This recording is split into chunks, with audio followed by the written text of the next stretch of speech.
Story number 10. This happened to me a few months ago. I was Skyping one late night with a friend. My friend would sometimes see things and have hallucinations, so I didn't really think too much of it when she told me there was a little girl behind me in the corner of my room behind my TV. She described the girl as blonde with pigtails in a really old looking gown holding what looked like a teddy bear. Again, I didn't think too much of it. Till a week later, I told my girlfriend at the time, and my girlfriend told me the first time she came over to my house, and only one time after that, that she had abruptly left while I was in the shower, and a little girl with dirty blonde pigtails in a gown came up to her and asked her, "I'll show you my scars if you show me yours." My girlfriend used to cut when she was younger, and to make it very clear, both girls, my friend and my girlfriend, have never met each other, never spoken, and never really knew that each other existed. Story number 9. I had a few scary moments in the last house that I lived in. One night, I was awoken by what sounded like someone's clothes brushing against the wall on the way up the stairs. I fell asleep and was awoken by a woman's voice sighing, and I always felt as if someone was watching me whenever I closed my eyes. Anyway, the night before I moved out, a woman in the local shop told me an alcoholic woman lived there before me, and she was found dead in the house.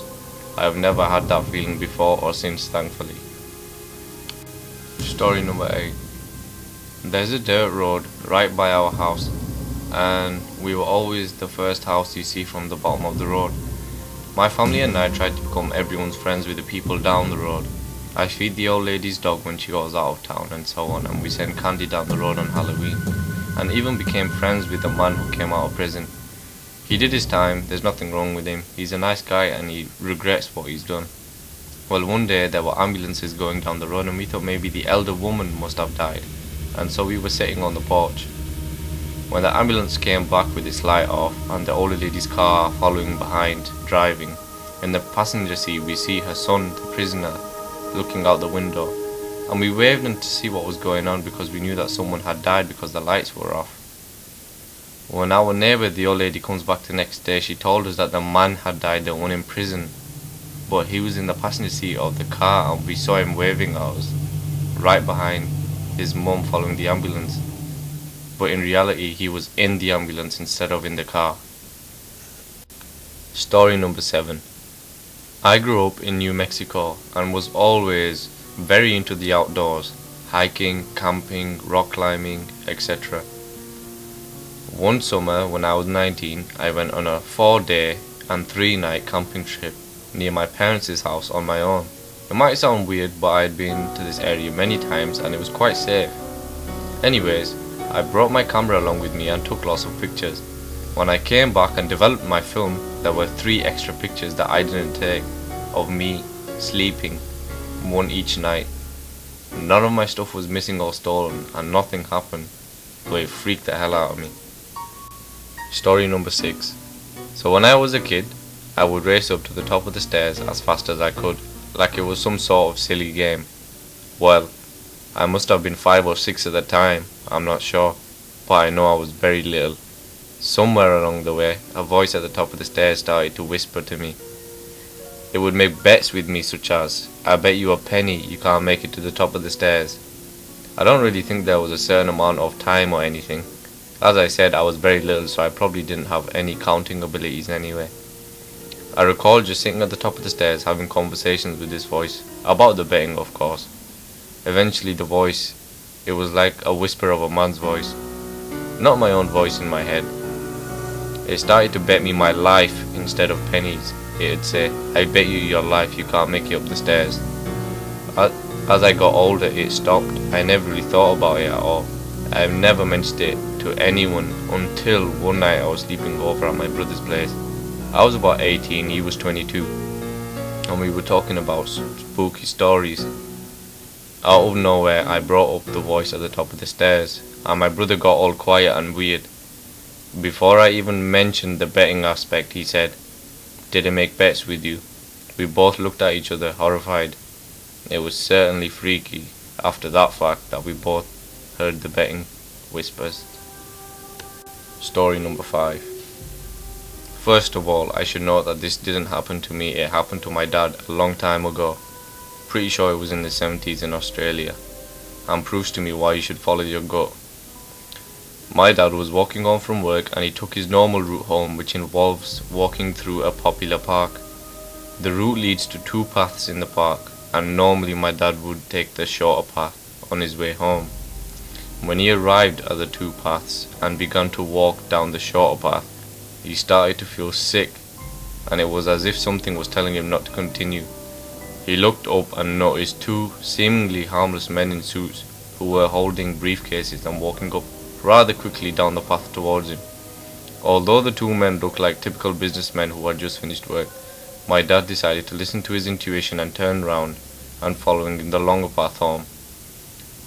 The next day, when he was watching the news on the TV, he was surprised to see that there had apparently been a number of attacks occurring in the park the night before, which consisted of two men in suits bludgeoning people to death with bats and stealing their valuables.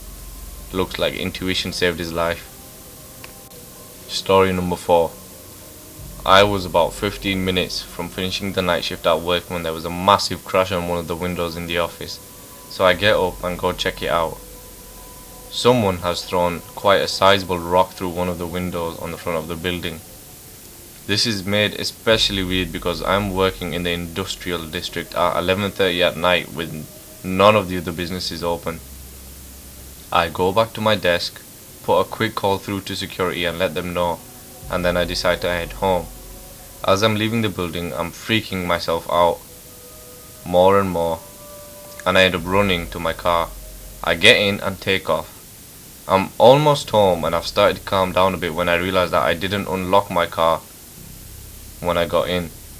It had been unlocked the whole time. I do a quick check with my hand in the back seat for any possible murders that might be hanging around in there, but there's nothing there.